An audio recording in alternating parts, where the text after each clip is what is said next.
seja muito bem-vindo a mais um Dunamis Hangout, o nosso podcast de reforma e avivamento. Eu sou muito feliz e grata. Hoje é um alegre, dia de gratidão. Por estar aqui. Meu nome é Bruna Moretti, estou aqui com meu marido incrível, Nick Moretti. E hoje é um episódio que é proibido reclamar. Proibido. Reclamar. E hoje é, na verdade, pra gente falar de forma alegre, alegria, gratidão.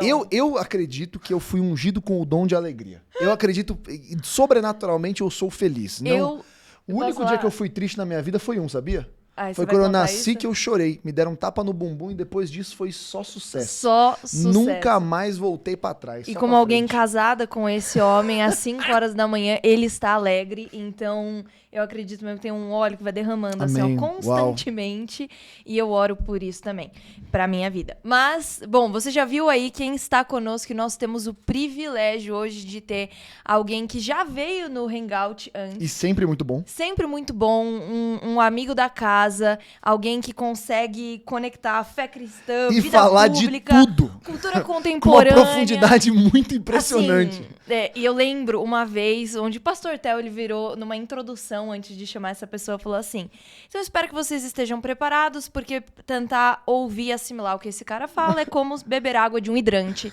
Então seja muito bem-vindo, autor, doutor Davi Lago. Obrigado pelo carinho. Bruna, Nick, é sempre uma alegria, um prazer a gente estar aqui. Um beijo para toda a comunidade Dunamis, Theo, Júnior, meus irmãos. Vamos em frente. Muito bom. Muito bom. E, Davi, hoje o objetivo da nossa conversa é falar do livro que está sendo um sucesso há anos já, que é #Um Dia Sem Reclamar, e que tem tomado cada vez mais uma proporção e furado a bolha completamente. Eu acho que o legal de começar, antes de começar essa conversa até do livro, eu vi que você postou essa semana nos stories um artigo seu de 2019 no G1, que foi usado numa prova. E eu sei que o senhor já tinha te dado um favor para escrever para esse lugar público. Quando é que começou esse lugar de escrever? Esse lugar até mesmo de estar em tantos jornais, colunas, um favor do senhor. Como é que você entrou nesse meio? Como é que é a jornada disso antes da gente entrar no livro? Bom, vamos lá, Nick. Sempre, uma alegria, essas oportunidades da gente conversar. A palavra conversar é ficar às voltas com, né? Então, quer dizer, a gente está aqui num tempo de abrir o coração, de explorarmos, examinarmos ideias. E escrita. Eu fui alfabetizado pela minha mãe em casa. Minha mãe Esmeralda, Dona Esmeralda. Eu com 3, 4, 5 anos de idade, a minha mãe me alfabetizou em casa. Já fui para a escola alfabetizado. Meu pai tinha um hábito, até hoje, meu pai sempre foi assinante de jornal impresso, né? Então, ele chegava do trabalho à noite e ficava sentado no sofá, lendo o jornal, e eu tinha o maior prazer de ficar com o meu pai, lendo o jornal com ele. Eu achava o máximo, né? Aquela coisa do filho que quer imitar o pai ali. Meu pai sempre teve uma biblioteca em casa de teologia, meu pai também é pastor, sempre foi muito estudioso. Então, eu entendo que vem muito dessa formação que nós tivemos, eu e meus irmãos, meu irmão Lucas, a minha irmã Priscila, em casa. A gente foi incentivado ativamente a isso. Então, quando eu era criança, eu e o Lucas, em especial, minha irmã caçulinha era muito pequenininha ainda, a gente criou o nosso próprio jornal. Eu tenho até hoje vários exemplares, né? Na verdade, a gente tinha uma editora em casa, a gente fazia fanzine, fazíamos histórias em quadrinhos para vender para o meu pai também. Que a gente sabia que meu pai gostava do jornal. Então, quando ele chegou um ponto que a gente fazia o nosso próprio jornal, que na verdade era um plágio dos jornais que ele tinha, né? Era Diário do Grande ABC, Folha de São Paulo, Estado de São Paulo. A gente recortava, refazia as caricaturas, as charges. Então, eu gostava muito da parte gráfica dos jornais também, os cartunistas, os quadrinistas. A gente sempre acompanhou, eu e meu irmão. Tanto é que tanto o Lucas quanto a Priscila, meus irmãos, são designers profissionais hoje, né? Eles Caramba! se formaram nisso. O meu irmão tem desenho no site da Marvel, no Star Wars. A minha irmã está terminando agora o mestrado, o doutorado, indo para o doutorado em ilustração infantil na Universidade do Porto. Assim, pessoal, eles levaram bem a sério mesmo essa parte do design. Então, dessa formação, a gente sempre publicou livros em casa, a autopublicação. Então, sempre foi natural, as letras, esse concurso de redação. Na época da escola, eu fui finalista de redação da Fundação Assis Chateaubriand. junto com o Banco do Brasil, eram todas as escolas do Brasil. Aí teve esse concurso, ganhei lá um diploma de honra ao mérito, era uma redação sobre Oswaldo Cruz e a saúde no Brasil. Aí todos os colégios do Brasil. Então, isso continuou na época da escola. E aí, como que assenta no livro? Que você perguntou, então, como que foi? Então, vem de infância, aí na igreja. Né? Quando eu comecei a pregar há quase 25 anos atrás, eu tinha 15 anos de idade, quando eu comecei a pregar nos púlpitos, na Igreja Batista Getsemane, e ensinar na escola dominical, ajudar no seminário teológico Koinonia, que meu pai era o diretor, o reitor da Faculdade de Teologia. Então, eu comecei a escrever na igreja, escrevendo apostilas de preparação teológica, o boletim da Igreja Batista Getsemane. Então, foi ali que eu fui tendo o primeiro espaço, agora realmente, para publicar os textos. E aí, na faculdade, isso se intensificou, né? Eu, com 18 anos, fui para a faculdade de Direito e sempre escrevendo. Aí eu montei um blog uma vez, na época do auge dos blogs, né? Era blogger ainda.com, chamava checkmategelado.com. Tá no ar até hoje, aí tem texto lá de 2004, 2005, se não me engano, de 2005, os textos de 20 anos atrás. Eu já comecei a escrever, postar lá, e aí veio o primeiro livro. O primeiro livro foi um livro que, na verdade, era uma apostila de treinamento para o ministério com jovens. Na época, eu auxiliava o pastor Lucinho Barreto, na Igreja Batista Getsemane, e a gente estava com uma demanda muito específica, porque o pastor Lucinho foi o meu pastor na época da adolescência. Eu tinha 12 anos de idade, ele tinha 28, quando ele assumiu os adolescentes da Igreja Batista Getsemane. E aí, quando ele foi para o grupo dos jovens, né? Era até 18 anos, aí ele foi para os jovens, eu fui junto depois para os jovens, e começou a crescer muito o trabalho. A gente estava reunindo 300 jovens à noite no sábado, isso foi logo para 1.000 jovens, e chegou, né, em 4.000 jovens todo sábado à noite, no templo da Igreja Batista Getsemane. Isso era o culto de jovens, não era uma conferência, isso era o culto, era o de culto toda semana. De sábado, só o de sábado. Então, qual que foi a demanda? Precisamos formar esses jovens para trabalhar, tipo um trabalho diaconal no culto, sim, recepção, tudo isso. Então, nós montamos um trabalho chamado Salva Vidas, que existe até hoje lá na Getsemane, em outras igrejas também. Salva Vidas era o treinamento de obreiros, dos voluntários, fala muito mais hoje, fala voluntários, para trabalhar nas atividades da mocidade, da juventude. E aí isso se transformou num livro, no meu primeiro livro, que várias igrejas começaram a pedir esse treinamento. A gente saiu de 10 para 400 jovens na equipe de Salva Vidas. Nossa. Um abraço para toda a equipe pioneira de Salva Vidas aí, de 20 anos atrás, né? Os pastores que lideraram, o pastor Niviton, toda a equipe que na época, né, dedicaram tanto. E aí se tornou o livro Salva Vidas, Como Ser um Jovem Radical e Ativo no Reino de Deus. E aí comecei a autopublicação. Tive um mentor nesse processo também, que foi o Rafael Paiva, da editora e da gráfica Betânia, em Belo Horizonte. Hoje, Rafael, um abraço para o Rafael também. O Rafael trabalha hoje no Orvalho, com o pastor Luciano Subirá, toda a produção dos livros, é o Rafael que cuida. O Rafael cuidou de mim nesse início, me incentivou, e aí começou assim. Então, fui publicando, Nick, Bruna, vários livros na igreja, livros de edificação para o ministério com jovens. Uma coisa que eu sempre aprendi também com os meus pais, eles falaram assim: Davi, você precisa falar, se posicionar, escrever aquilo que você já está maduro. Não sai escrevendo o que você não tem experiência, muito escrever bom. Por escrever. Eu vejo muitas pessoas, às vezes, isso serve para tudo na vida, né? Assim, falar com autoridade é um princípio bíblico, né? Hoje as pessoas querem falar de temas que elas desconhecem, então tem muita superficialidade, muitas pessoas que querem mais aparecer do que colaborar, contribuir. E eu tive uma educação rígida nesse sentido. Meus pais sempre falaram: Davi, você tem que formar, né, a sua vida, as suas bases. Então, eu me sentia à vontade no início de escrever os temas que eu vivenciava, que fazia sentido, que era o trabalho com os adolescentes, o trabalho com os jovens. Então, a escrita foi, né, o tipo de coisa que eu fui publicando foi acompanhando naturalmente o desenvolvimento da própria vida. Porque muitas pessoas, aqui uma dica para quem quer escrever também. Um grande problema das pessoas hoje é que elas querem escrever o que eu chamo de não-livros. O que é um não-livro? É um livro desnecessário, é um livro, ainda mais agora que tem até o chat GPT. Assim, são livros que você olha, não acrescenta nada na sua vida.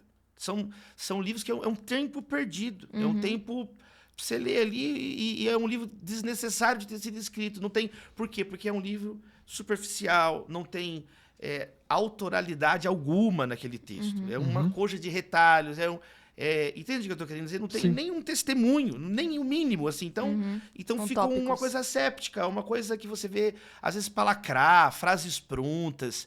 Você bate o olho e vê que aquilo ali é uma coisa que não tem originalidade, não se sustenta, entendeu? Então, nós temos um tempo limitado, energia escassa. Então, a gente tem que encontrar também bons autores, pessoas que tenham, né? Então, foi assim, Nick, assim, eu acho que eu me estendi um pouco aí na resposta. Não, mas maravilhoso. É muito bom. Foi uma construção, e aí fui para a faculdade, aí comecei a fazer obras mais acadêmicas, me formei, fiz o mestrado, agora, querendo Deus, concluindo o doutorado lá na São Francisco, na USP. E, então, acho que foi essa pergunta, né? Vem daí esse histórico, né? Foi uma coisa de cada vez. Os jornais, você perguntou então dos jornais, foi um momento novo. Quando chegou no ano ali 2016, 2017, eu já estava fazendo mais contatos, participando de muitas conferências acadêmicas, já estava com o mestrado e participando. Eu recebi um convite para escrever um artigo para o Estado de São Paulo. Você já era professor nessa época? Já estava lecionando. Eu comecei a lecionar cedo, né? Não só a faculdade de teologia, mas professor substituto, professor convidado, participava, eu organizava muitas conferências acadêmicas, sempre fui líder de turma na PUC Minas. Eu já estou mandando beijo para todo mundo, um beijo para minha equipe de colegas, né? Os meus colegas, nossa turma já fez 20 anos de amizade também. Então, essa interação com as pessoas, foi abrindo portas. E aí, recebi um convite para escrever um texto, e, assim, num grande veículo, né? O Estado de São Paulo, o jornal mais antigo do Brasil em atividade ininterrupta. Jornal onde Euclides da Cunha escreveu e saiu os Sertões dali, quer dizer. E ali foi uma mudança. Eu já tinha escrito muito em jornais de menor circulação. Fui editor já de uma revista, né? Em 2013, eu lancei uma revista chamada A Distopia Tabloide Cultural, em Belo Horizonte. Eu queria dialogar com a cultura em Belo Horizonte, e não tinha uma publicação na época, estava efervescendo, jornadas de junho de 2013, os jovens na rua, tava um momento interessante, assim. E aí eu falei, cara, com os colegas, vamos fazer uma revista para debater a cidade de BH e tal. E montamos esse tabloide. O tabloide foi premiado, ganhamos o prêmio de design, né? De melhor design, lá um prêmio do governo de Minas. Teve lançamento na Academia Mineira de Letras na época. Então, já tinha esse background. Aí, quando teve o texto no jornal no Estado de São Paulo, ele teve uma boa repercussão, uma ampla retorno, leitura, comentários. E aí as portas foram abrindo, né? Foram abrindo portas depois no portal G1, na Veja. Essa questão de cair nas provas veio depois. Eu não sabia nem que isso existia, né, Nick? Eu tenho falado em algumas palestras, contado essa história, né, resumidamente. Mas aí eu me dediquei tanto para fazer, né, os textos, porque tem gente que faz... bem chato no texto ali, eu fico relendo o texto, lapidando o texto. Mesmo. Você briga com o texto. Eu brigo muito com o texto, assim, não te deixarei enquanto não me abençoar, né? Quer dizer, eu vou brigando com o texto, porque, poxa, é uma coisa que vai o teu nome, é uma coisa, são 4 parágrafos, mas eu vou tentar escrever o melhor possível, né? E aí é legal também os gêneros, né? Uma coisa é escrever sobre espiritualidade, outra coisa é escrever pra internet, outra coisa é escrever pro jornal, outra coisa é escrever pra revista. Então, ficção já é outra lógica, poesia, não respeitar os gêneros. Então, tava aprendendo a escrever no jornal, então fiz mini cursos sobre isso, comprei livros sobre isso. E aí, fui pegando o jeito ali, E aí os textos começaram a cair nas provas, né? Caiu prova da Unesp, caiu vestibular, caiu concurso público, caiu na prova da escola de sargentos, né? E o pessoal me manda isso daí, eu não fico procurando, né? Você descobre depois. O pessoal me encaminha. Caiu um texto, teve um vestibular recente agora do IBMEC, eu até encontrei com o reitor do IBMEC numa conferência, a gente estava no painel, né, debatendo, e depois fui lá olhar, um artigo meu saiu na prova do IBMEC, as 15 questões da prova de português baseada nesse texto. No texto. Aí isso é muito legal, né? Assim, porque o Brasil também não é um país que valoriza assim, as letras. A gente tem essa mazela histórica no nosso país de ser um país com baixa taxa de leitura. Aí as pessoas gostando ou não disso, querendo ou não, a igreja evangélica tem aumentado os índices de leitura do Brasil, né? 100%.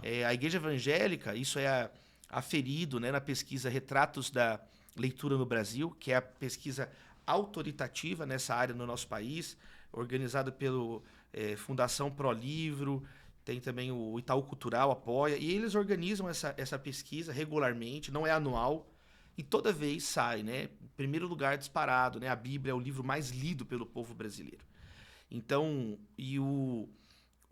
quando você vai olhar na Bienal do Livro, na Câmara Brasileira do Livro, isso é um fato, né? O público cristão, evangélico, protestante, pentecostal, ele tem uma média superior ao restante da média brasileira na leitura, né? Nós somos um povo, isso não só no Brasil, isso é uma marca em nações protestantes, né? Já teve época, infelizmente, que a Bíblia foi literalmente proibida de ser lida, né? O protestantismo sempre teve essa relação aberta com o texto. É uma das marcas, né? A tradução da Bíblia para o vernáculo do povo. Então, traduzir o Novo Testamento para o alemão. Claro, os pré-reformadores já faziam isso, né? O Wycliffe no inglês, o John Hus e tal. Mas, quer dizer, o protestantismo, ele de um modo exponencial, né? A primeira gráfica das Américas foi a gráfica da Universidade Harvard, nos Estados Unidos. E o primeiro livro impresso nas Américas, no século XVII, foi o Inário de Salmos e Hinos, para cantar na igreja. Então, isso diz muito sobre a nossa tradição, nossa relação com o objeto livro também. O livro é um objeto também, né? Existe uma cadeia de produção do livro. Então, um pouquinho aí desse background antes de chegar no livro, na escrita. E chegando... Só um ponto que eu acho importante, você tocou em muitas questões que são até batalhas que a gente vê o público jovem, que é o público do Hangout hoje, enfrentando. Então, só o primeiro ponto dos seus pais terem incentivado você e os seus irmãos, isso é muito legal, isso é muito legal. E eu sei que tem alguns pais que fazem isso, mas você... No nome de Jesus vai ter uma família, vai ser pai e mãe. Então, a importância de você incentivar os seus filhos a isso. Aquilo que incentiva, isso marca a infância. Então, tem gente que tem a infância marcada por vender limonada, por vender pulseirinha, etc. Eu lembro que meus pais super incentivavam essa questão do... como fala, empreendedorismo, 100%. Etc. Então, aquilo que faz na infância, isso impacta muito a vida da pessoa. Então, 100%. Isso é muito legal. Mas acho que um ponto, assim, que você falou que foi muito chave, essa questão de você escrever aquilo que você tem propriedade para falar. E escrever, tanto pregar aquilo que tem propriedade. Então, não ter preguiça de gastar tempo estudando, gastar tempo se aprimorando naquilo, gastar tempo para escrever a sua pregação. Eu lembro que uma vez uma pessoa mandou uma mensagem assim, falando assim, Bruna, como que eu monto uma pregação? Como que eu monto alguma coisa? Meu primeiro ponto foi, você gastou tempo, tipo, processando aquilo com Deus? Ou você só tá espalhando algo que você ouviu de uma pessoa?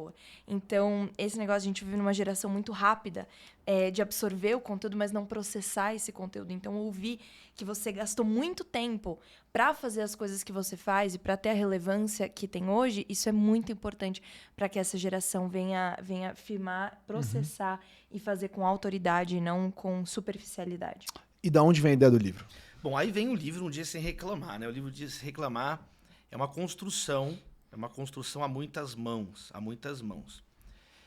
Eu lancei o primeiro livro por editora com o Dr. William Douglas, que abriu as portas para a gente escrever o livro Formigas, publicado pela editora Mundo Cristão, que foi, muito foi o nosso primeiro best-seller, meu primeiro best-seller. Ele casa dos 100 mil exemplares, ficou 22 semanas consecutivas na lista da Publish News e da revista Veja. E foi muito legal, né? Formigas, lições da sociedade mais bem-sucedida da Terra.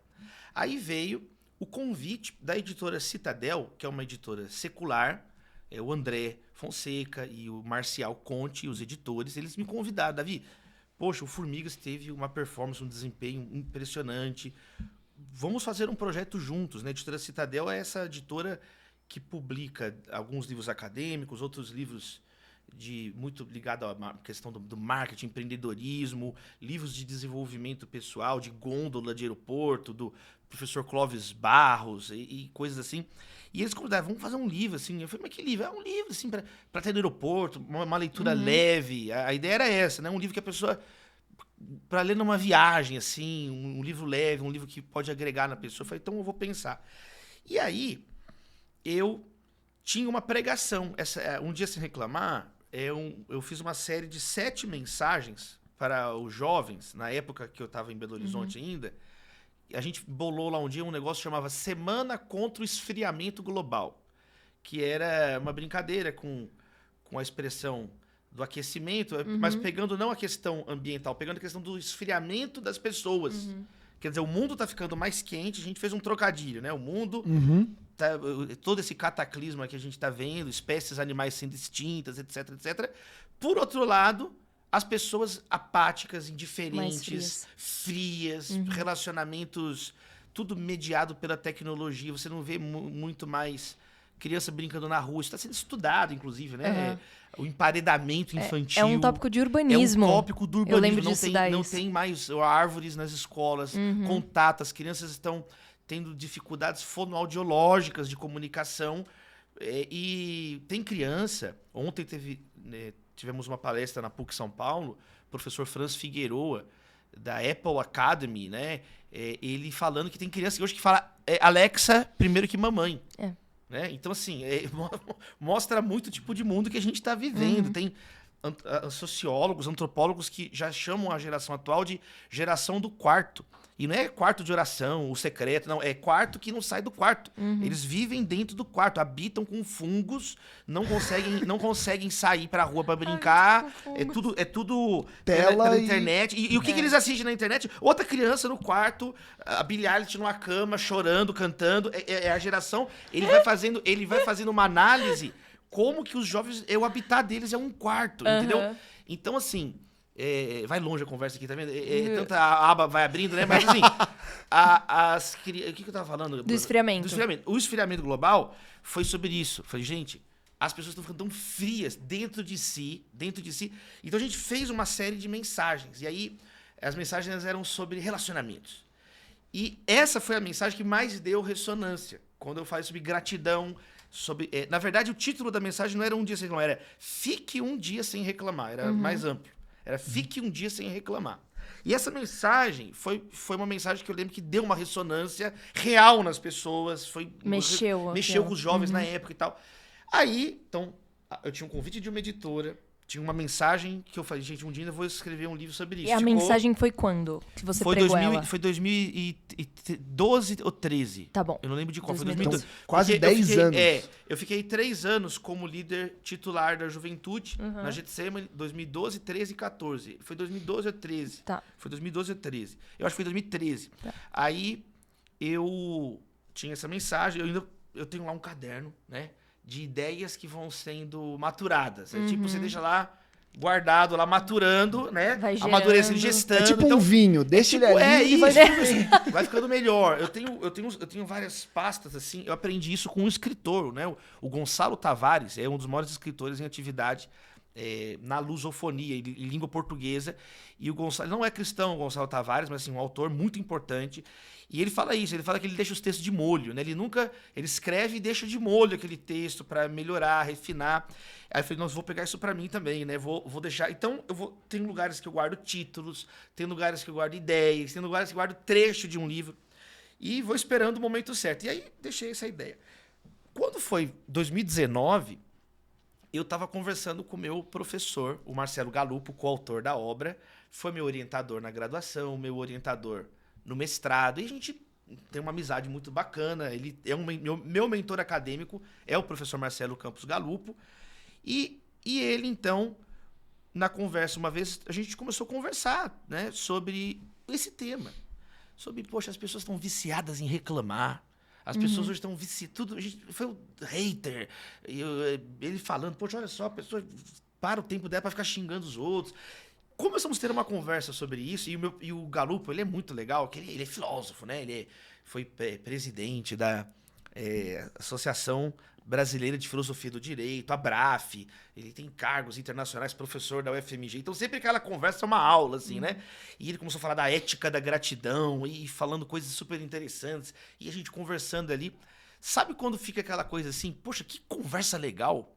Sabe quando tem um podcast aqui? Não esse hoje, meia boca comigo. Quando tem um podcast top aqui, que vocês estão com um cara top aqui, uma pessoa, né? Uma convidada de alto nível aqui, aí que vocês fazem, poxa, que legal, dá pra virar um livro, sabe assim? Essa conversa é tão legal. Foi tipo isso, assim, a gente conversou. Poxa, essa conversa podia virar um livro, né? E ficamos com isso. Aí meio que juntou as peças, né? Falei, gente, vamos juntar as peças. Eu tenho uma mensagem sobre isso de base. Tem o professor com a ideia aqui. Tem a editora que fez o convite. Então a gente foi construindo assim. Esse livro foi totalmente despretensioso. Ele foi sendo montado organicamente.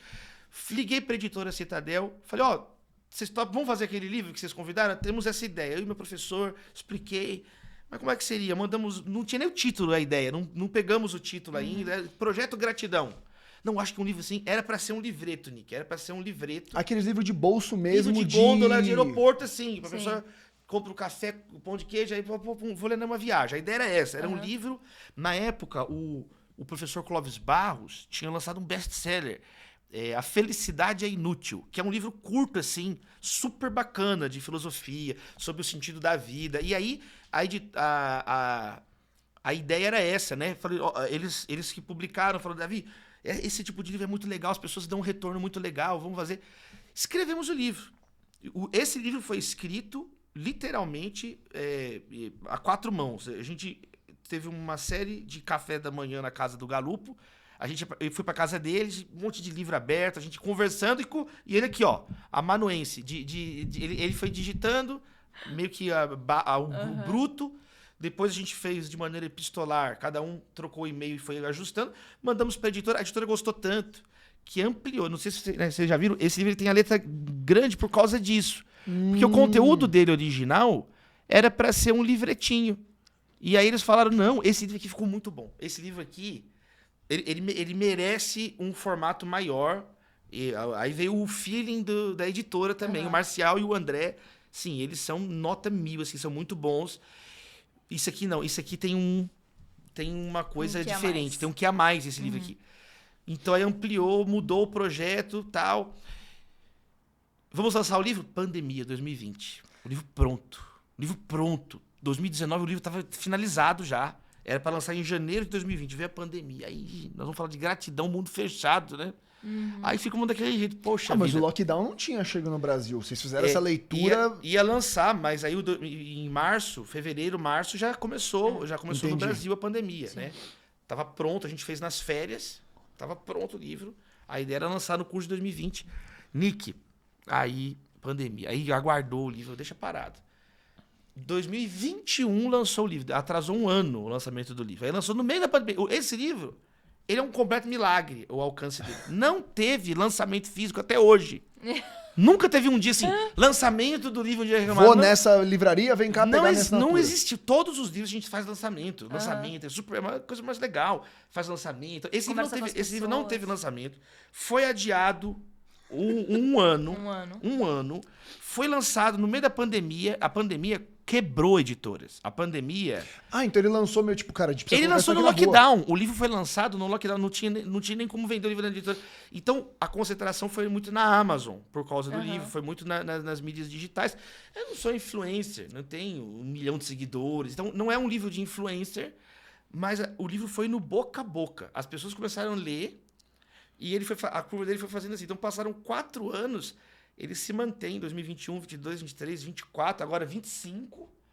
Top 10 mais vendidos. Bateu o primeiro lugar ano passado na Amazon, todas as categorias. Ele ficou junho, agosto, primeiro lugar geral, foi traduzido. Caramba, ele foi em 3 meses em primeiro lugar geral? Na Amazon. Na Amazon é em tempo real atualizado. Sim. Mas ele manteve ali junho e agosto, ele bateu consistentemente ali, em primeiro lugar, categoria geral, bateu todos.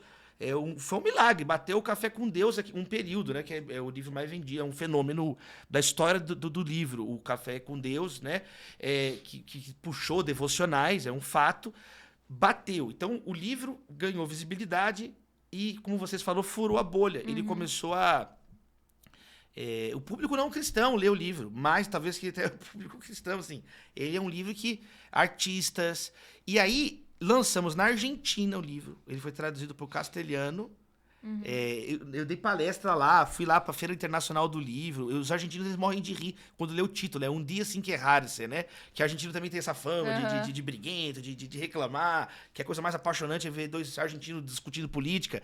Então foram muito bem humoradas as entrevistas lá. O livro foi muito bacana. Aí fez uma versão em inglês, No Complaint for a Day. E agora foi adquirido os direitos para a Rússia. Está sendo traduzido para o russo. Caramba! Em maio de 2025 a gente lança na FENAC Lisboa e FENAC Porto a edição portuguesa. Então é um pouquinho do histórico. Caramba! E o livro, ele pegando essa história aqui de onde ele chegou, Davi, ele rompeu a bolha e foi no boca a boca, mas ele perfurou para fora da bolha cristã de um jeito que virou um livro best-seller, você fez a comparação, virou um Café com Deus Pai em questão de boca a boca e de compartilhamento, de influencer compartilhando. Artista, eu lembro que eu vi, assim, várias cantoras, pessoas que, assim, talvez seria muito difícil elas compartilharem um livro de devocional, alguma coisa do tipo, mas esse livro chegou... houve transformação. Sim. Eu vi relatos de pessoas emocionadas falando. Sim. Isso é uma coisa muito legal. Então, o livro, ele toca o coração de muitos leitores. Muitas pessoas mandam mensagens.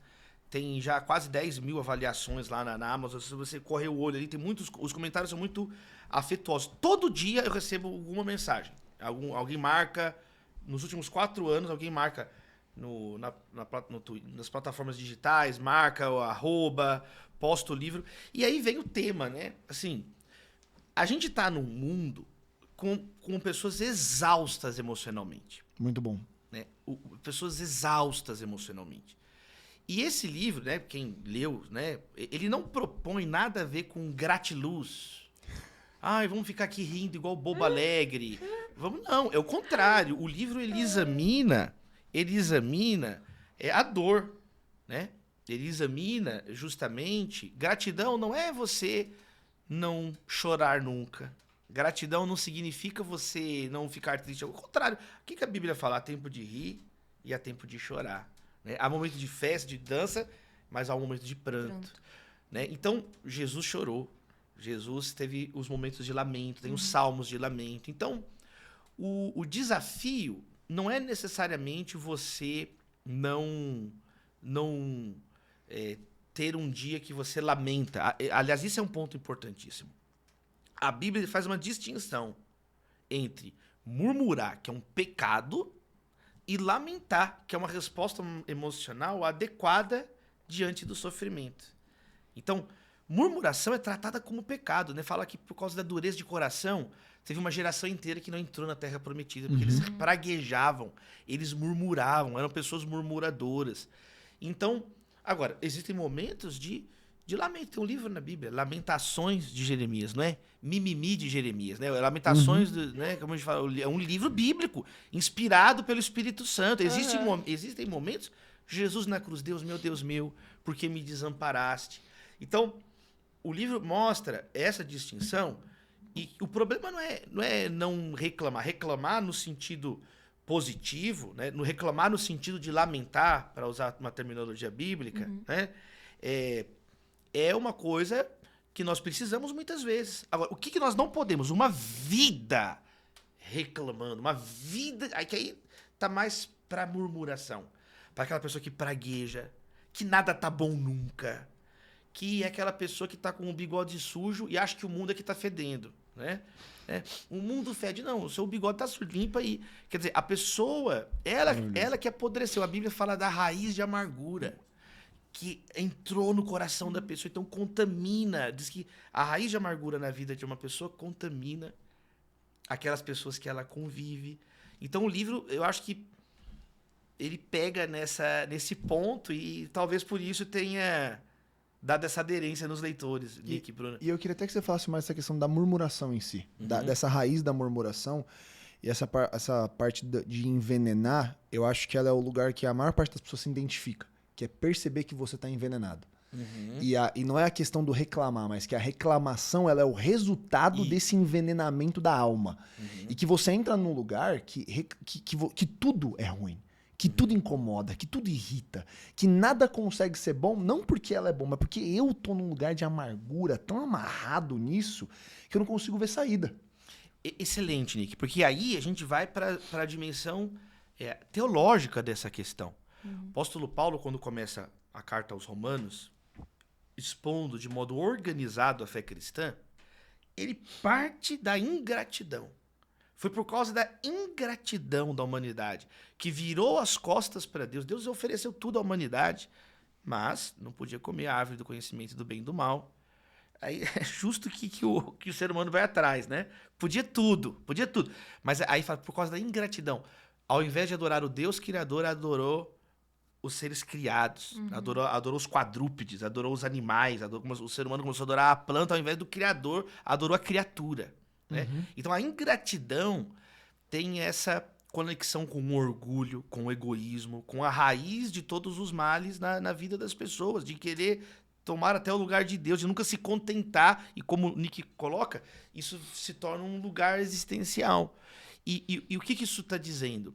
Que você é um eterno cobrador, que você é uma eterna vítima, e a pessoa começa a acreditar nisso, que todo mundo deve tudo a ela, que ela não deve nada a ninguém, ela não tem responsabilidade de nada. Agora, todo mundo é culpado, e aí é gostoso, né? Culpar os outros, o outro é que é culpado, o fulano, a fulana. E aí a pessoa vai entrando num ciclo vicioso de ingratidão, e ela começa, então, a maltratar quem não tem nada a ver com o problema dela, ela começa a se tornar uma pessoa injusta, uma pessoa descolada da realidade, que começa a inflar e achar que tem mais direitos do que tem. Gente, eu vou fazer outro livro chamado O Limite da Chatice. O Limite da Chatice. Por quê? Porque o seu direito de ser chato termina quando começa o direito do outro ser chato, né, Nick? Quer dizer, as pessoas estão muito chatas. Então, você precisa entender isso. Que a murmuração vai te levando para um círculo vicioso que se torna o seu padrão. O seu padrão se torna ser reclamar. Isso é completamente destoante da mensagem do Evangelho. O Evangelho, boa notícia. Né? Nós somos evangelistas, portadores de boas notícias, de boas novas. Então nós somos chamados para uma vida bem-aventurada, é uma vida diferente. Haja nos seus lábios salmos, hinos e cânticos espirituais. Muito bom. Então, quantos pecados nós cometemos com a boca? Mentira, falso testemunho, né? A murmuração, a fofoca, palavrões. A boca fala do que está cheio o coração. Então, você vê pessoas que vão entrando, mergulhando dentro de si nessa reclamação e não tem mais força emocional para enfrentar nada. Não, a Bíblia nos ensina que nós devemos olhar para os outros não como credores, mas como pessoas que têm uma dívida de amor. Não devam nada a ninguém a não ser o amor. Então isso muda o modo que nós relacionamos, muda o modo que nós entendemos a vida. Eu tenho que olhar para o outro, olha Romanos 13, estava dizendo, verso 8, né? Eu olho para o outro não como alguém que me deve algo, que eu vou consumir você, que eu vou cobrar de você algo. Eu olho para você, a Bíblia me ensina, eu devo amor a essa pessoa, eu devo respeito a essa pessoa. Essa pessoa carrega a imagem de Deus nela. Essa pessoa carrega a imagem de Cristo. Né? Cristo falou, quando você acolher um desses pequeninos, né? O estrangeiro, quando você visita aquele que está lá encarcerado, quando você dá de comer para esse pequenino, de beber a essa pessoa, quando você veste o que está nu, você está fazendo para mim. Então olha como que a Escritura nos ensina a olhar de um modo diferente para as situações. Então não é que você não vai ter um momento de tristeza, não é isso. Mas é entender que o seu padrão não pode ser esse padrão de murmuração. Perfeito. E na hora que a gente vai para essa ideia de um dia sem reclamar, você também começou a caminhar para um outro lugar, que é um segundo livro que vai nascer esse ano, que é Um Dia Sem Odiar. E eu queria que você falasse um pouco mais dessa mesma linha de pensamento dele. Sim. O livro Um Dia Sem Reclamar, então, mostra os malefícios de uma pessoa ingrata. Porque ela se prejudica em várias razões. Não só espiritualmente, né? Como nós falamos aqui, mas assim, de modo bem prático. A pessoa se prejudica na sua saúde física. Então, o livro apresenta os estudos, mostram quem tem um padrão de ingratidão e vive reclamando, tem um sistema imunológico pior do que as pessoas que têm uma atitude mais grata, relacionamentos significativos. Então, sua saúde piora, seu sono piora. A ingratidão leva também a menos oportunidades profissionais. Quando você... A gente fala no Brasil... A galera aí tá procurando emprego. Cospe no prato que comeu. Essa é uma história do livro que eu conto sempre. Teve um colega que não conseguia emprego de jeito nenhum. Aí eu tentei ajudar ele. Vários que bateram a porta nele disseram: Davi, não dá para contratar ele. Esse sujeito está queimado na cidade. Porque ele sempre sai falando mal de todos os lugares. Então, ninguém quer contratar gente assim, gente ingrata. Né? A ingratidão ela é repudiada universalmente. Não tem nenhum sistema ético, nenhum lugar que valoriza. Nem os criminosos gostam dos ingratos. Eles punem severamente. Não existe alguém que defenda a ingratidão. A ingratidão é um dos, talvez, raros consensos do repertório da humanidade. É que a lei, o filho ingrato tem uma penalidade maior na lei, é deserdado, perde o direito à herança, né? A literatura, a filosofia. A gente vê que assim, a pessoa se torna repugnante do ponto de vista moral. Na continuação, né? A gente tá agora, nós lançamos na Bienal do ano passado, Nick, Um Dia Sem Odiar. A gente sai do murmurar e da gratidão, a gente vem pro tema do ódio, da vingança e do perdão. Então é um livro também nessa mesma linha, mas aí examinando com a metodologia que nós criamos na primeira obra, a gente examina a questão do ódio, né? Mesma coisa, qual que é o tipo de ódio perverso, né? O ódio de você viver aprisionado no rancor, né? E aí a gente faz uma análise agora pegando também a questão do perdão. E pode falar, meu amor. Não, eu ia tirar uma dúvida, porque assim, o que a gente vê, e falando de um contexto de igreja também, que é a pessoa que ela está com essa raiz de amargura, que ela tem essa raiva mesmo, assim, dentro, se sente injustiçada, ela começa a agir em justiça própria, assim, de uma maneira muito maior, e não percebe que isso não é que afeta só ela, mas acaba afetando as pessoas que estão ao redor. Então, eu já vi o ponto de uma pessoa muito machucada, por exemplo, com alguma coisa que aconteceu. Essa raiz de amargura, ela entrou, ela se enraizou de forma profunda, e uma pessoa numa posição, por exemplo, de liderança que contém essas raízes, ela começa a passar para as pessoas abaixo dela. Também. Ela começa a envenenar e transportar isso. E depois, essas pessoas que foram envenenadas vão ter que lidar com isso, vão ter que entrar num processo de perdão e falar assim, cara, se uma pessoa não tivesse passado isso, essas outras pessoas também não teriam que lidar com isso dessa forma.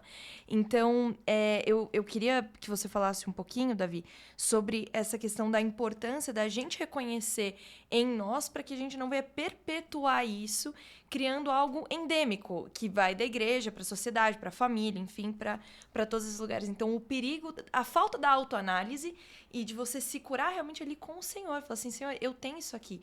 Então, eu me abro para Deus, para a palavra, para ser corrigida através da palavra, e como que isso afeta as pessoas ao meu redor.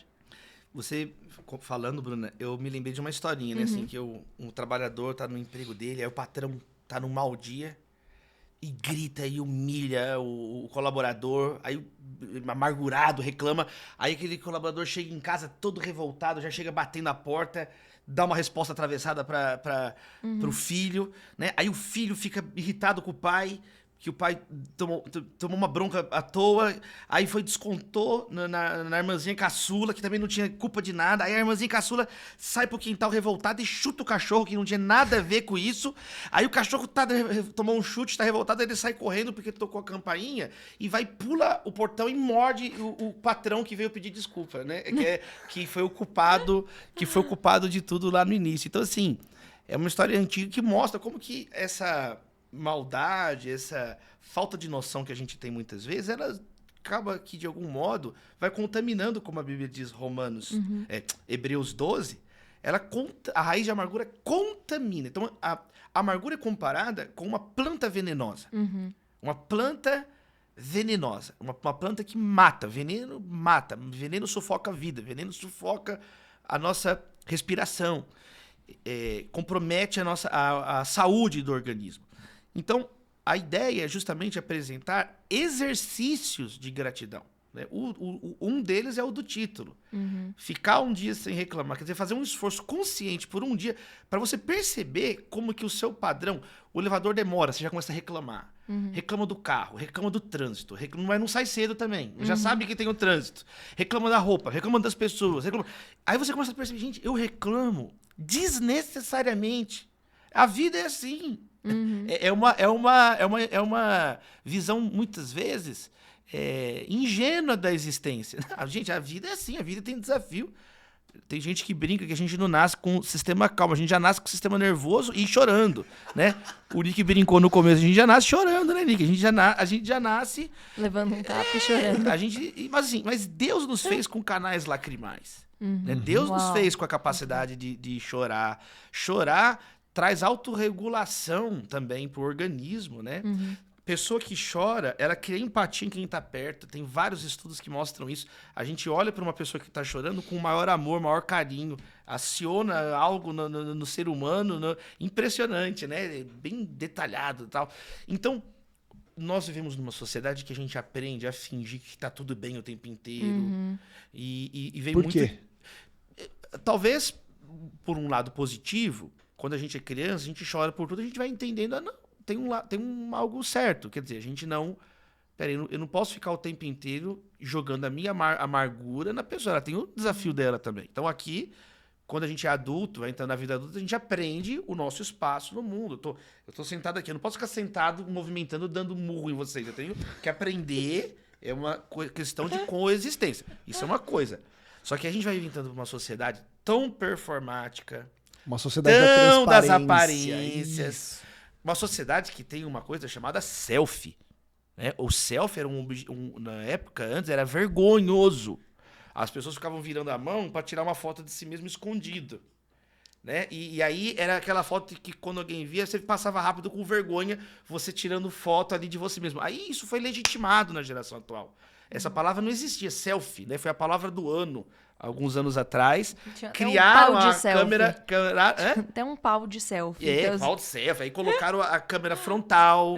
Então, assim, isso muda um pouco, né? Isso são elementos, né? A realidade contemporânea é uma realidade narcisista. Ela foi legitimando o culto à própria personalidade, o culto do eu. As pessoas como marcas, as pessoas como marketing existencial, as pessoas o tempo inteiro se vendendo. E isso é uma coisa muito, muito típica da nossa geração, dessa geração atual. E aí acaba confundindo o que é verdade e o que é virtual. Então, nesse sentido, eu acho que vai indo, né? Tem muitos estudos sobre isso, né? Sobre a sociedade do desempenho, a sociedade do cansaço, a sociedade de você o tempo inteiro aparentar que tá uma coisa... A estetização do mundo, até, né, estética físico mesmo, procedimentos, crianças neurada com a sua imagem, anorexia, bulimia. Então, a gente tem um contexto hoje de um hiperindividualismo, como alguns autores afirmam, de hiperconsumismo, de comprar uma coisa que nem existe. Né? Por quê? Para estar na moda, para estar à frente da tendência. Então, a gente vai, às vezes, sendo tão massacrado no externo que a gente quer manter e aí isso é insustentável. E aí você se torna uma pessoa que é amargurada, sempre insatisfeita consigo, com os outros, E aí mostra também uma insatisfação espiritual, né? Isso brota de um coração partido. Então, a gratidão, por outro lado, torna as pessoas mais atraentes até mesmo. Tem pessoas que são feias, mas elas ficam mais bonitas. Um conselho pra você que é agradecidas. feio. É verdade. A Bíblia diz isso. O coração alegre aformoseia o rosto. Você não é feio, meu irmão. Você é triste. Uma pessoa... isso é bíblico. A Bíblia mostra uma conexão da sua aparência com a sua condição emocional, espiritual do coração. O coração da cultura de Israel é o centro da vida. É um conceito muito bonito, né? O coração não é uma questão cardiológica apenas do coração. Da seu coração dependem as fontes da sua vida. Então a Bíblia, várias vezes, ela fala sobre isso, sobre como que até mesmo a nossa aparência ela tem uma conexão total com a nossa condição espiritual, emocional. Então, pessoas agradecidas, elas têm mais portas de emprego. É tudo o inverso do ingrato. Se o ingrato vai se tornando aquela pessoa que a pessoa até torce, fala o nome da pessoa, já viu? Tem vezes que eu menciono o nome de uma pessoa na mesa, assim, as pessoas fazem assim. Sabe assim? Só o nome já mexe. Gente, só o nome já envenena o ambiente. Assim, olha, nós não podemos ser uma quase o pessoa Voldemort. Assim. Uma parada Harry Potterana, assim, uma parada estranha. Quer dizer, nós não podemos ser, a gente tem que ser uma pessoa que abençoa, que salga, que ilumina, né? Que leva amor, né? Que ama Deus, que ama as pessoas, que tem o fruto do Espírito. Então, isso muito sério que a Bruna coloca, né? Como que a ingratidão ou a gratidão alteram de um modo decisivo a sociedade como um todo. O que é a cidade se não os cidadãos? O que são cidades se não pessoas? Então a cultura de um lugar vai sendo também muito modulada pelos padrões éticos, comportamentais. Se fala muito hoje também, né? Não assim a sociedade, mas em organizações e instituições de ambientes tóxicos. Né? Tá falando sobre isso, né? Em ambientes onde não tem um mínimo de cooperatividade, um mínimo de humanização nas relações, cordialidade, aspectos básicos para a convivência, né? Reciprocidade. Então aí fala dos ambientes tóxicos, ambientes com assédio, ambientes com...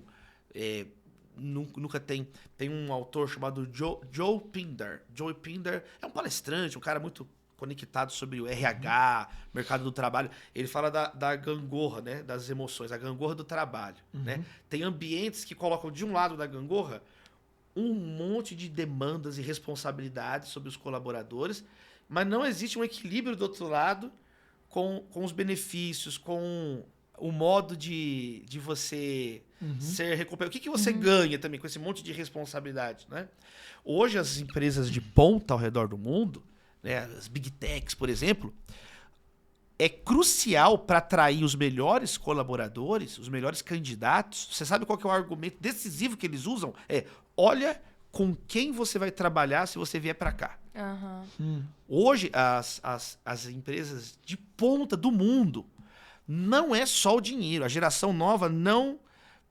Os melhores não é o dinheiro apenas que é o importante para eles. Né? Até porque são todos salários altos de todo modo. Quando você chega, né, você está falando aqui de grandes corporações, aí teve essa discussão. Poxa, como que a gente vai reter os melhores talentos conosco? Se dinheiro não é o principal para a nova geração. Até preferem, às vezes, ganhar menos, mas eles querem trabalhar em ambientes com propósito, ambientes que não sejam... que vão impulsionar as suas potencialidades e não reprimir, preferem não trabalhar. Então, olha que interessante. Essa é uma mudança né?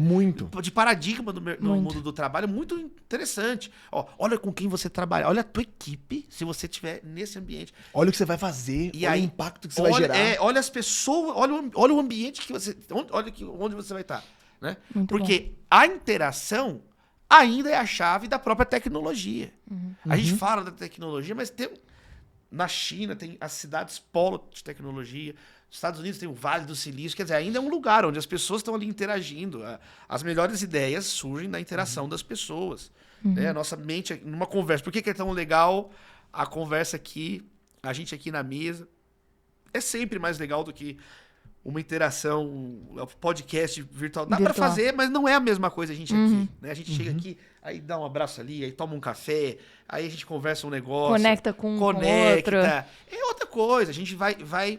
Nós somos seres humanos, não somos robôs. Muito bom. Né? Muito bom.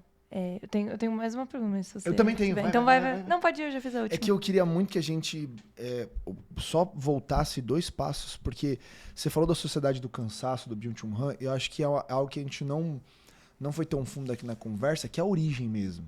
Então por que tá todo mundo tão cansado? A gente falou da sociedade de transparência, mas eu gostei muito de quando você falou dessa questão da exaustão emocional, sendo um dos principais dos fatores, e que a gente vê que é um negócio onde as pessoas estão procurando uma paz e elas estão pagando para ter paz, elas estão pagando para ter o coach de meditação. Nunca você teve um aumento tão grande de querer meditar, porque eu preciso de válvulas de escape porque eu não consigo encontrar em mim essa paz, essa calmaria. E da onde são algumas dessas raízes? Vamos lá. O ser humano... Vamos lá, Nick. Muito maravilhosa a tua pergunta. O ser humano, ele é insatisfeito desde que ele saiu do Jardim do Éden. Ele tá cansado. Mano, maravilhoso. Ele tá cansado desde a sua ruptura com Deus. Essa é a resposta principal. A carta de Tiago diz assim, de onde vêm as guerras? De onde vem esse enfado todo? Não vem das paixões lá de dentro do coração de vocês? Então, eu penso que são 2 considerações que a gente tem que fazer. A primeira é essa. O ser humano, ele é um ser em crise. Né? E nós temos um nome para isso, é o pecado, a crise humana, a rebeldia contra Deus, a desobediência contra o seu Criador, a ingratidão contra o seu Criador, o orgulho que faz a gente virar as costas. Então, o livro de Jó, né, muito provavelmente o texto mais antigo registrado na Bíblia, de acordo com os eruditos, né, na questão, ele já apresenta lá, acaso não é a vida na Terra uma luta? Em Jó já tem a definição da vida humana como uma batalha, como uma luta, como um lugar de agonia, né? Uma ágona, como diziam os gregos, uma maratona, uma corrida, de onde vem até a palavra agonia, né? Então, essa é uma questão, Nick, né? Não é uma coisa de hoje, é uma coisa da condição humana. Né? O ser humano é ser perturbado. O ser humano tem registro de violência em todas as épocas da história humana. Tem registro de guerra, de violência, de assassinato, de brutalidade. Então o ser humano, pense, não basta ter porta nas casas. Tem que ter tranca. Tem porta. Câmera. Tem que ter tranca, tem que ter câmera, tem que ter cachorro, tem que ter fosso. Olha que tem que ter. Olha o que a gente aprendeu algo. Não dá pra confiar no ser humano. Não dá pra confiar em quase ninguém. A gente não pode confiar. O ser humano vai e o ser humano é capaz de agredir, de roubar o que é do outro, de destruir o outro, de ferir crianças. Então o ser humano, Jesus falou, não é o que entra que contamina. É o que sai do coração humano que o contamina. Eu acho importante bater um pouco nessa tecla, porque a gente tem que reafirmar a doutrina bíblica da humanidade, a antropologia cristã. A antropologia cristã, ela é uma doutrina, os teólogos até brincam, né? Que é uma doutrina incontestável, é uma doutrina que é provada empiricamente. Né? Tem teólogo que brinca isso, né? A doutrina do ser humano apresentada na Escritura, ela é provada empiricamente. Desde pequenininha, a criança brigando com a outra. Tá em Gênesis esse verso, isso é um verso de Gênesis. O Deus viu que o coração do ser humano é inclinado para o mal desde a infância. Desde a infância. A criança falando, é meu, mas não é. Já mente, a criança já fala mentira. A criança você já vê criança fazendo maldade na sala de aula, empurra o coleguinha, né? Ele tem. E por outro lado, tem um senso, você tira, é meu, ela sente assim, injustiçada. E ninguém ensinou isso pra ela. É uma coisa impressionante. Então, o cansaço mais profundo é esse. Agora, inquestionavelmente, o período contemporâneo, o período moderno, tem algumas particularidades desse cansaço. Não é que a gente é a primeira sociedade do cansaço do mundo. Não. Especialmente se a gente olha momentos da história da humanidade com a terrível escravidão. Seres humanos sendo vendidos como coisas, como animais, enjaulados, vendidos sistematicamente como Então, imagine você falar que a gente está na sociedade do cansaço para uma pessoa que enfrentou, percebe? São anacronismos que a gente faz. E, claro, a gente sempre fala do nosso lugar. Então, a gente fala a partir de um ambiente, pensando... Mas para pensar na realidade dessas pessoas. Pessoas que foram dizimadas por Gengis Khan, pessoas que foram brutalmente escravizadas nos tempos, né, em diversas épocas e diversas localidades ao redor do mundo. Então, você falar de sociedade de cansaço para essas pessoas, imagina, é até desonroso, na minha opinião, eu acho. É até uma questão... Então, é importante a gente ter essa perspectiva, que a gente vê muita conversa que acha que a nossa geração é a primeira geração do mundo, é a única geração cansada, é a única geração... Mas vamos lá, indo para essa segunda parte. Nós podemos, sim, perceber algumas mudanças específicas da nossa geração. Uma delas é o mundo hiperpopuloso. É um mundo com 8 bilhões de pessoas. Sim. Então, isso é uma coisa nova. E hiperconectadas. Hiperconectada. A tecnologia é uma coisa nova. Isso é uma coisa nova. A gente estava falando aqui de uma geração que fala Alexa antes de falar mamãe, papai. Então, a gente está falando de uma geração, nesse sentido, até mais desumanizada. A gente está parecendo mais uma inteligência artificial, né? Então, ou uma negligência artificial, né? Esse é um bom livro. Então, a gente está vivendo uma época de pessoas que, sem dúvida nenhuma, né? O Byung-Chul Han em específico, qual que é a tese dele? Ele fala que o nosso cansaço saiu de um cansaço que ele chama bacteriológico, da era de doenças muito mais ligadas a bactérias e vírus, e a gente está indo para uma época de estresse, do problema psíquicos. Os problemas psíquicos são maiores que os problemas, né? Teve a pandemia, mas faz vacina. Passa o ano, o ser humano já aprendeu a fazer vacinas, aprendeu a controlar isso de uma maneira, a medicina se desenvolveu muito nisso, e ele vai então construindo um argumento mostrando que a gente vive num mundo que é menos de repressão e de mais, entre aspas, liberdade. Isso aqui é uma liberdade tão grande que a pessoa não sabe o que faz. Então sai do escravo para o eterno endividado. Então, na verdade, muda o tipo de escravidão. Então, claro, nós temos um mundo com muitas pessoas, um mundo conectado, então um mundo que tem maior comparação, maior competição. Um jovem brasileiro disputa uma vaga de emprego nos Estados Unidos com um jovem indiano. Sim. Então você vê e sem ter maturidade para isso. Sem ter tido experiências de vida para isso. Então você vê hoje jovens que muitas vezes nunca pagaram um boleto, nunca trabalharam, dando opiniões políticas de como que um país deve ser organizado, e ele nunca conseguiu... Nunca pagou IPTU. Nunca pagou IPTU. Então, assim, ele...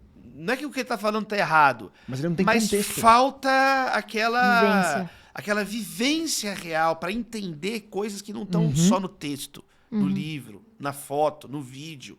Muito bom. Entender a vida humana, a sabedoria prática que vem da vida humana.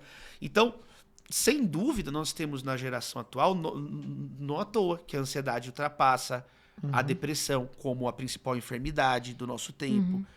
Então, eu acho legal a gente pensar assim também, né, Nick? Muito bom. E, claro, a aceleração. Assim, eu acho que, conclusão dessa parte, a aceleração é talvez o grande diferencial, que é muita gente e tudo muito acelerado. Então você pega um avião, você tem um micro-ondas, você tem um e-mail, as coisas ao vivo, em tempo real. Então você tem uma sociedade que perde a cadência mais humana, porque a gente precisa dormir, a gente precisa descansar. Sim. O ciclo de vida humano não dá conta da velocidade da internet, da velocidade da inteligência artificial. A inteligência artificial de 10 anos atrás, ela é capaz de prever o tempo em 10 mil lugares em um segundo. Ela é capaz de ler 40 mil sentenças em 10 segundos. Então, por isso que é computação, a palavra. A tecnologia consegue computar de um modo que o ser humano não consegue. A gente está lá 1 mais 1 e eles já estão em um segundo. Então, essa velocidade é uma velocidade desumanizadora. Quando perguntaram para os donos da plataforma Netflix, é famosa essa entrevista, né? Vocês têm medo da concorrência? Tem outros streamings chegando aí? Aí falou, não, a nossa concorrência é o sono. Né? Nós não estamos querendo brigar com outro streaming. O nosso desafio é só o sono humano, porque o ser humano dorme 6, 7 horas e nós não sabemos ainda como passar Netflix no sonho deles ainda. O nosso único empecilho é uma barreira biofísica do ser humano. Então, olha, o capitalismo da atenção, né? A gente quer... As empresas discutem isso. Hoje tem um livro famoso também do Jonathan Crary, que ele fala sobre isso, né? 24/7, né? Sobre o capitalismo tardio e os fins do sono. Como que a última fronteira do mercado é como vender dentro da tua mente dormindo alguma coisa. Hoje já existe o consumo dentro do consumo, né? O Gilles Lipovetsky fala sobre isso no livro Felicidade Paradoxal, sobre o hiperconsumismo. Então você está dentro de um avião, com o telefone podendo comprar, dentro do avião te oferecem coisas para você comprar. Está comprando Wi-Fi, comprando comida. Então você não vai mais numa loja para comprar, é a loja que te invade 24 horas. Tá a reclamação agora, essa semana, que dentro das plataformas de streaming tem propaganda. Você já paga a plataforma de streaming e agora você tem que pagar dentro do pagamento. Então, isso são as teias de Mamon, elas hoje... de fato, no período contemporâneo, você vê uma lógica da idolatria do dinheiro também diferente de outras épocas, né? Quando a gente estuda também a história do comércio, por exemplo, na época da Bíblia, o Antigo Testamento, não existia loja. Eu vou ali comprar um negócio. Não, existia escambo, né? As sociedades antigas, elas têm escambo, então tem as feiras. Então, naquela época, aparece lá na Torá a caravana dos amalequitas, os amalequitas levando José como escravo para o Egito. Eram feiras, eram caravanas, eles comercializavam naquela época. Já no período do Novo Testamento, já começam a ter algumas cidades que começam a ter vendas contínuas, um lugar contínuo para vender, né? Isso começa nos portos, mas aparece, por exemplo, no final de Atos, Paulo está nas 3 vendas, fala de um estabelecimento comercial, né? Tinha uma briga, inclusive, clássica dos espartanos com os atenienses, né? Os espartanos ofendiam os atenienses. Uma das ofensas era essa: vocês são um povo tão ruim, mas tão ruim que vocês têm lojas, né? Assim, vocês têm um lugar. Isso, porque o pensamento antigo, quer dizer, a pessoa vive para ganhar dinheiro num sentido ganancioso, num sentido... Então, isso era usado na linguagem, né, antiga, era até uma ofensa, né? Mas aí, claro, é uma questão de praticidade, por óbvio. As lojas, é o que o Nick falou, o mundo vai se complexificando, as cidades vão crescendo, as vilas vão crescendo. Quando chega agora na modernidade, quer dizer, tem shopping center, né? Começa na França, os boulevards. Quer dizer, um lugar destinado. Só que vai chegando agora, na época da tecnologia, nisso que nós estamos falando. Vai entrando, que você vai pro live shop. Você tá no seu momento de descanso, né?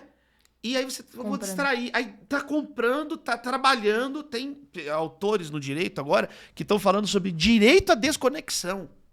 Direito à desconexão. Porque tem também empresas sem noção que 11 da noite manda mensagem pra pessoa, né? Mas você pode ver depois. Mas mesmo assim, você já fica com aquela ansiedade, né? Sim. Poxa, a pessoa tá mandando uma mensagem pra mim, não é o horário de trabalho. E cria uma camada de competição, porque o cara que responde na hora vai ser mais valorizado que você que responde no outro dia. Vai ser mais valorizado, muito bem colocado, vai se tornando um negócio... Então, quer dizer, você vai deteriorando a saúde mental da pessoa. Então, de fato, o Nick coloca muito bem. Isso vai gerando uma sociedade de exaustão. Claro que aí vem um pêndulo, né?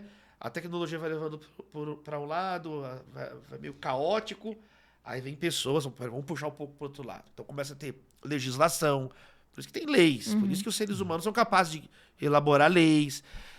Criou-se no Brasil agora a discussão, por exemplo, agora é crime pegar a imagem de uma pessoa e colocar na inteligência artificial numa situação imoral, numa situação de pornografia. Isso é crime, mas até semanas atrás não era. Quer dizer, é um novo crime. Tava permitido isso aí, quer dizer, tava rolando assim, desenfreadamente, fica por isso mesmo e tal. Agora, então é uma coisa muito recente, uma coisa que parece ser óbvio que é uma coisa criminosa, mas agora Então, a sociedade vai tentando encontrar e a gente tem que falar sobre isso. Eu acho que, né, o podcast, esse aqui, os livros, as conversas, é para isso, pra gente pensar, a gente não ficar crítico, Bruna, Nick, né, diante de tudo isso. Muito bom. Muito bom. Davi, a gente tá caminhando pro final, acho que a gente já passou de uma hora de episódio. Olha, você que tá aqui, meu irmão, se você faz nota, igual eu, dos podcasts, as suas notas foram abertas em 28 tópicos já que a gente navegou aqui. Muito bom, mas acho que pra gente finalizar... Eu vou pedir pro ChatGPT transcrever essa conversa e falar, me resuma o tópico principal. Vamos ver o que ele fala. Aí eu ia fazer uma piada com o GPT, mas eu faço quando não estiver mais, quando estiver mais gravando. Pra gente finalizar, então a gente falou assim das questões da sociedade que estão acontecendo agora, da murmuração, daquilo que vem desde a raiz, desde do Éden, etc. E eu queria perguntar pra gente finalizar da questão da redenção de tudo isso, porque Jesus, ele é o nosso modelo perfeito, ele é aquele que os nossos olhos estão fitos, e para todas essas questões, murmuração, para o pecado que vem desde a infância, existe uma resposta, essa resposta ela é Jesus, ela está encontrada na Bíblia, a gente pode viver uma vida livre, realmente, no Evangelho. Então, eu queria pedir para você falar, dando um conselho final para as pessoas que se encontram muitas vezes, e assim, obviamente que tem um conselho prático, que é compre o livro do Davi. Então, ele está aqui, ó, ele inclusive... está no primeiro link da descrição. Falando de comércio, aí, ó, vendendo coisa. Ele está assinado aqui pra gente. Entra na loja online da Amazon. Então, isso é algo prático que eu tenho certeza que vai te ajudar. A gente vê a pessoa que crê em Jesus e que não crê sendo completamente tocada por isso aqui, algo que veio de uma mensagem. Então, eu estou muito empolgada para ler isso aqui. Então, algo prático que você pode fazer, mas também, Davi, escutar de você um conselho que você tem para as pessoas que se encontram nesse lugar de, eu estou vendo agora, ouvindo esse podcast, a minha vida está amargurada, eu estou hiperconectado com coisas que eu não deveria. Então, eu acho que esse podcast ele trouxe muita linguagem para aquilo que as pessoas vivem, mas elas não têm vocabulário, às vezes, para trazer. E que você desse um conselho aí final para esse pessoal que tá passando por isso, focando em Jesus. O maravilhoso da mensagem do Evangelho é justamente que é uma mensagem da graça. Graça, gratidão, né?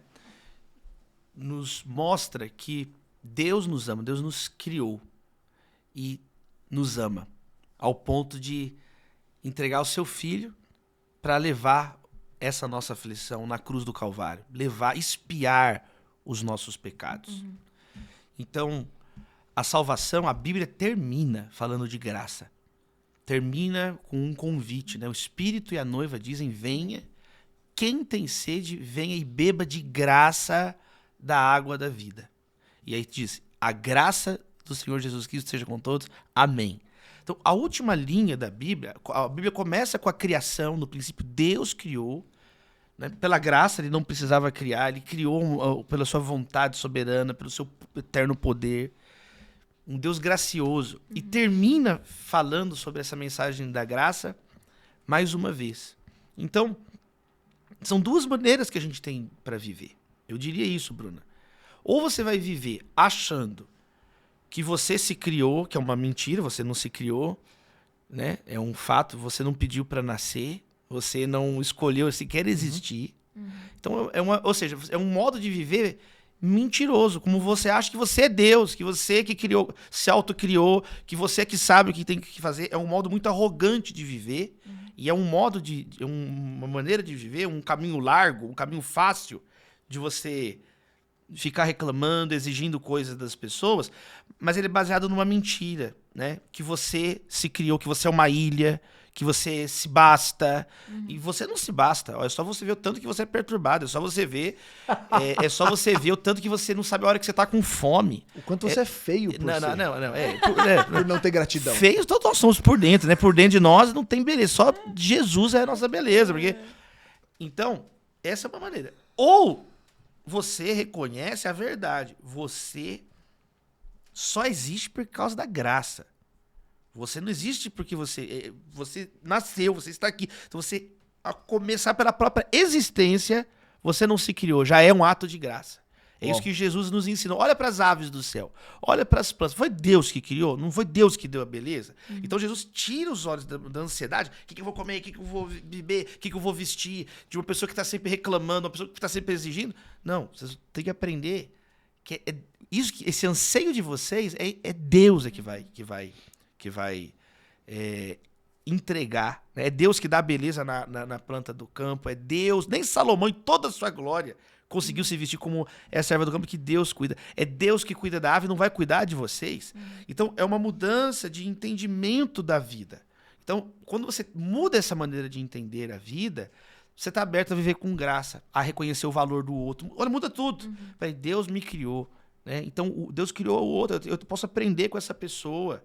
Eu posso aprender com os meus próprios erros. Eu posso ter um relacionamento amoroso com as pessoas. Então, é uma mudança de uma pessoa que é um credor, uma pessoa que se acha, para uma pessoa mais quebrantada. Esse é o caminho da bem-aventurança. Então, Jesus, eu encerraria dizendo isso. Qual que é o conselho? Viva uma vida bem-aventurada. E Jesus diz, bem-aventurados não é o rico de espírito, o cheio de si. Bem-aventurado é o pobre de espírito. Deles é o reino dos céus. Então, a pobreza de espírito, ter um espírito desarmado, abre o caminho. Bem-aventurados os que choram, porque serão consolados. Quer dizer, ser uma pessoa quebrantada, ser uma pessoa que não tem medo também, como nós falamos, de lamentar, de chorar no momento. Bem-aventurados os mansos. Depois que você chora, você não fica calmo, né? É muito bonito, né? A poesia do texto também, né? Bem-aventurados os mansos. Mansidão é força sob controle. Mansidão não é ser frouxo. Jesus falou, aprendei de mim que sou manso e humilde de coração. Eu fui ver o The Chosen, a temporada nova no cinema agora, é justo aquela cena de Jesus chicoteando todo mundo no templo, expulsando os mercadores do templo ali, e você vê a força de Jesus, a resolução do Senhor, né, nas escrituras, e ele fala, eu sou manso, porque mansidão é isso, mansidão é esse coração quebrantado, né? Então eles herdarão a terra, né? Então enquanto tá lá os orgulhosos estão lutando para dominar a terra é prometida aos mansos. Né? Eles herdarão a terra. Bem-aventurados não são os justiceiros. O justiceiro, que você falou também, né, Bruno?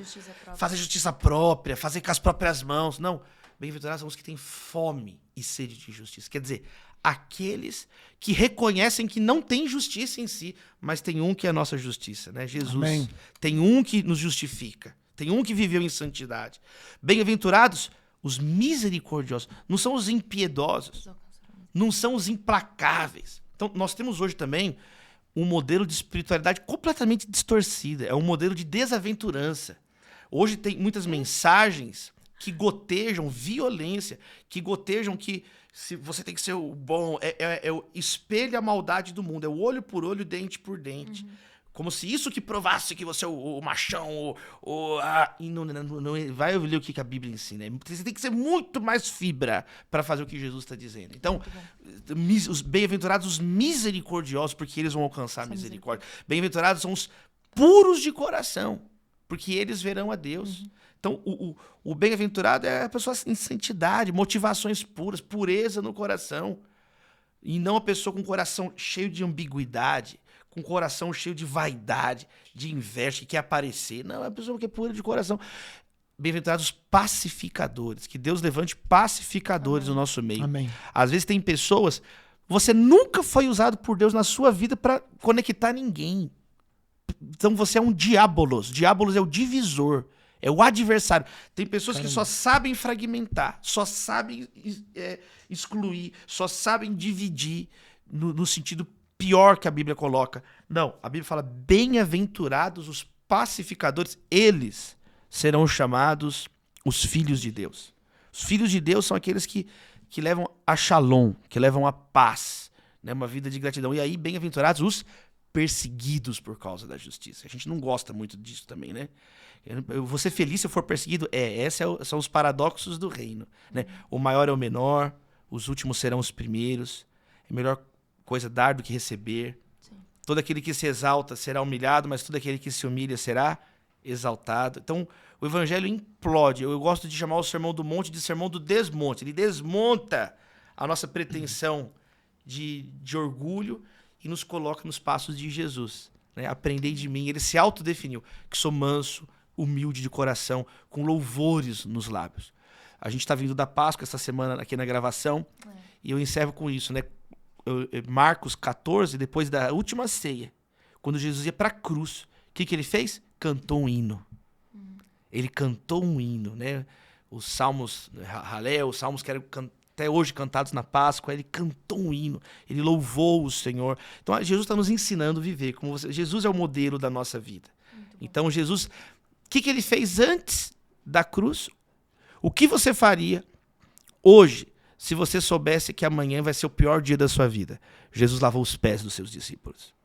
Então está nos ensinando como viver. Uma vida de serviço, uma vida de amor, uma vida de gratidão. Porque a vida passa muito rápido, gente.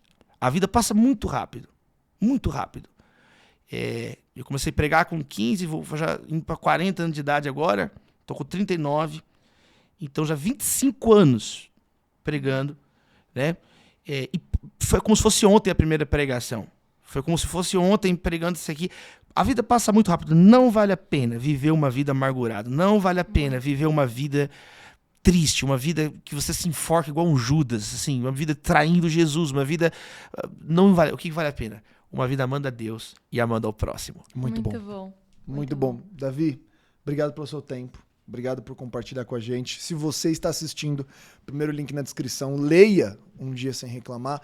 E antes da gente encerrar, Davi, eu queria pedir para você orar. E a gente poder finalizar esse episódio. Vamos orar. Deus, nós te louvamos, ó Pai, por esse momento, por essa conversa. Clamamos ao Senhor. Tem misericórdia de todos nós. Tira, Senhor, esse peso no nosso coração. Tira, Senhor, muitas vezes a confusão na nossa mente.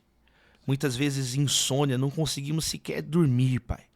Não conseguimos sequer descansar, revirando na cama de um lado para o outro, com preocupações, com muito rancor na nossa alma, e nos tornamos pessoas que gritam o tempo inteiro, que espumam pela boca, que não tem mais uma palavra de louvor nos lábios, que perdem a capacidade de adorar o Senhor, de perceber o teu cuidado conosco nas pequenas coisas, de valorizar as amizades.